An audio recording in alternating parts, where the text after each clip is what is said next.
Israel மீது Iran ஏவுகணை வீசி தாக்குதல் நடத்திய நிலையில் சேதங்கள் குறித்து இஸ்ரேலிய அவசரகால மீட்புக் குழுவினர் ஆய்வு செய்தனர்.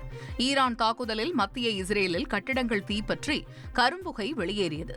இந்நிலையில் ஈரானின் சமீபத்திய வான்வழி தாக்குதலில் உயிர்ச்சேதம் ஏற்படவில்லை என தெரிவித்துள்ள இஸ்ரேலின் தேசிய அவசரகால மீட்புக் குழு கட்டிட சேதங்கள் குறித்து மதிப்பீடு செய்து அது குறித்த வீடியோ காட்சிகள் மற்றும் புகைப்படங்களை வெளியிட்டது.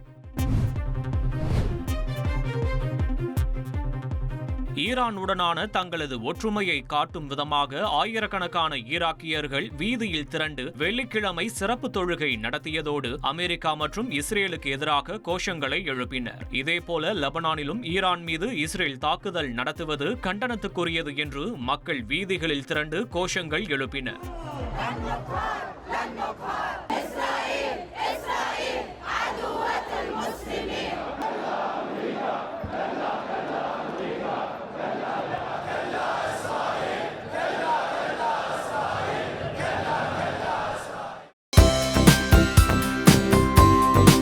தந்தி டிவியை உங்கள் கேபிள் டிவி ஆபரேட்டரிடம் இலவசமாக கேட்டு பெறுங்கள்.